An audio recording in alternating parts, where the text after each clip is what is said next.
সেদিন ছিল বৃষ্টির দিন। ওষুধ সরবরাহ করতে যাওয়ার সময় রাস্তার সাইড দিয়ে হেঁটে যাচ্ছিল এই নারী। বৃষ্টির পানির জন্য আসলে বুঝতে পারছিল না এই ম্যানহোলটি ফাঁকা হয়ে আছে কিনা, তা বুঝতে পারেনি। তার মতো করে সে হেঁটেই যাচ্ছিল। ঠিক তখনই ম্যানহোলের ভিতরে পড়ে যায়।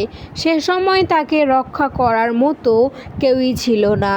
যেহেতু সেদিন বৃষ্টির দিন ছিল, সেই ম্যানহোলে অনেক স্রোত ছিল।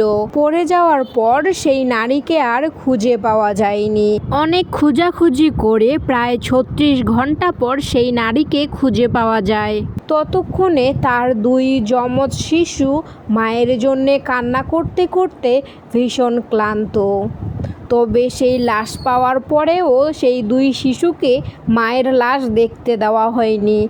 তার কারণ মায়ের চেহারাটা এতটাই বিস্তৃত হয়ে গিয়েছিল যে তাদের মাকে দেখলেও শিশুরা চিনতে পারবে না। কিন্তু কথা হলো, এটা কোনো সাধারণ মৃত্যু নয়। এই ঘটনাটি শুধু রাষ্ট্রের অবহেলার জন্য ঘটেছে। আজ যদি সেই ম্যানহোলটি ঠিক করা হতো বা কোনো সাবধানতার চিহ্ন দিয়ে রাখা যেত, তাহলে আজকে হয়তো এই নারীকে তার ২ শিশুকে রেখে পৃথিবী ত্যাগ করতে হতো না।